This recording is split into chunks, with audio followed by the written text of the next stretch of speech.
Today we're unboxing a first generation iPad Air that should be running its original software version, iOS 7. I picked this up on eBay for around $30. This package though looks like it's been through something. So let's get this opened up and hopefully the iPad is not damaged.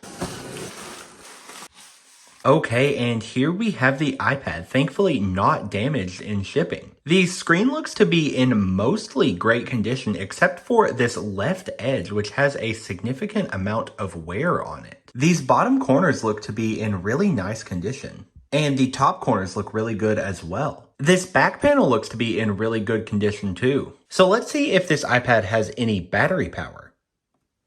And it looks like it does. And there we go, the device boots directly into the iOS 7 slide to unlock screen. So let's go ahead and do that now.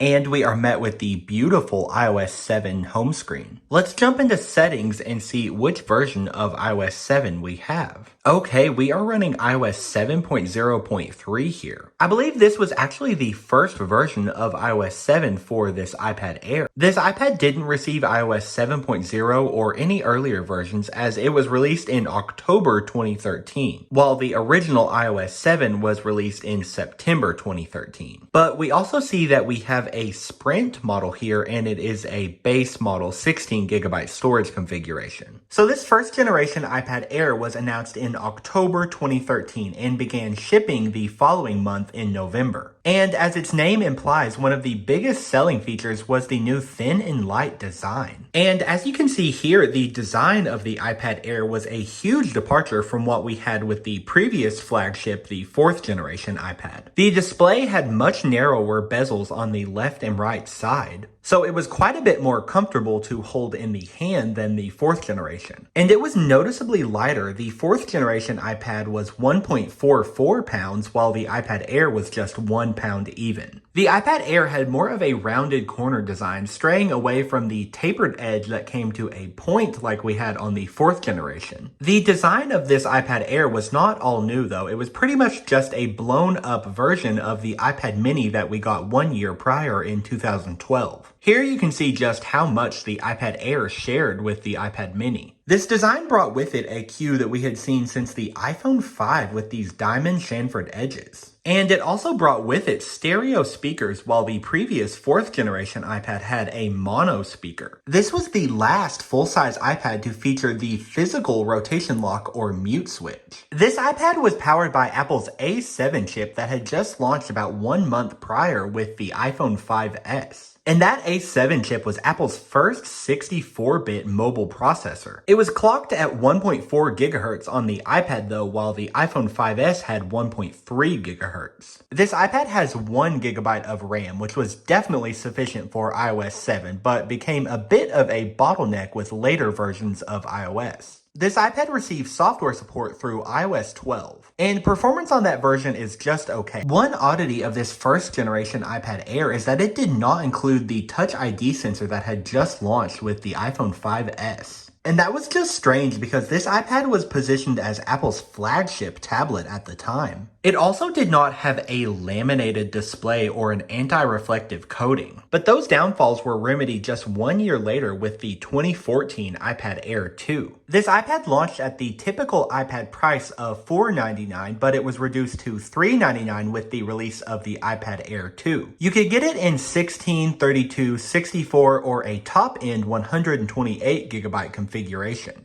Those 16 and 32GB configurations were sold all the way through March 2016, and this iPad Air was discontinued with the release of the 2016 iPad Pro 9.7 inch. So now let's talk about iOS 7 on this iPad specifically. iOS 7 brought a full visual redesign to iOS. As you can see here with the fourth generation iPad running iOS 6, that version was still using the classic skeuomorphic design that we had seen since iPhone OS 1 on the original iPhone. But iOS 7 traded that completely for a very flat and modern design. So the digital elements on iOS 6 mimic real life ones, while the ones on iOS 7 are very flat and plain. iOS 7 had a parallax effect on the home and lock screen, so tilting the device would make the icons move, giving them a floating appearance. iOS 7 also really changed up multitasking, so you now had this full screen preview of your application window. while on iOS 6 you only had a preview of the app icon. Closing applications on iOS 7 was as easy as swiping them upward, while on iOS 6 you had to hold them down and press these really small minus buttons. iOS 7 brought the Control Center, which was available anywhere in the UI with just a swipe up from the bottom. iOS 6 only had really basic controls available on the left of the multitasking screen.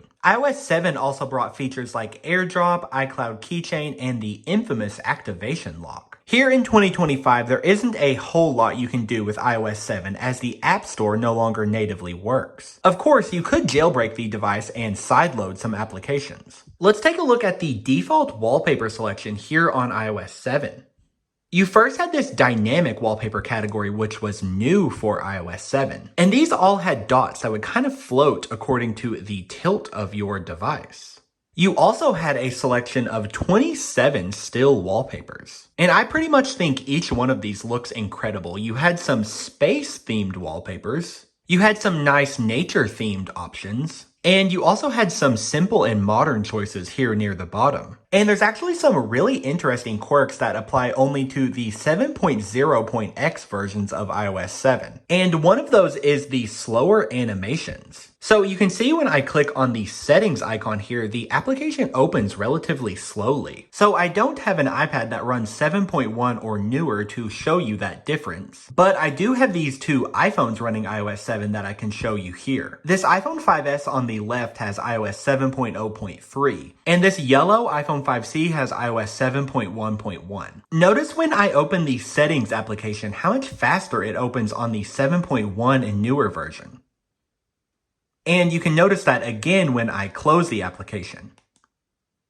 Another quirk of the 7.0 versions is the slide to power off slider. Here on the 7.0 versions it is rectangular, while on the 7.1 versions it's rounded. And the sliders have a different animation. On the 7.0 version, the slider animates toward the center of the screen with the cancel button. And on the 7.1 version, there's pretty much no animation, it just fades out. So let's take a look at that now.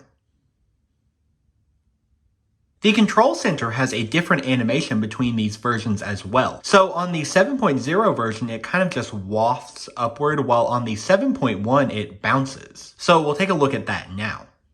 There's a difference to the icons as well. On the 7.0 versions, the phone, messages, and FaceTime icons have a much brighter neon green color. On 7.1, they're much more muted and a darker green. And within the actual phone application, the call buttons are different. So they're rectangular here on the 7.0.x, while on the 7.1.x, they are circular. And there were probably more changes in 7.1 that I'm forgetting now. Unfortunately, I couldn't demonstrate a lot of those on the iPad as I simply don't have an iPad on 7.1. But I did want to show what the slide to power off animation looks like on the iPad. And here that is.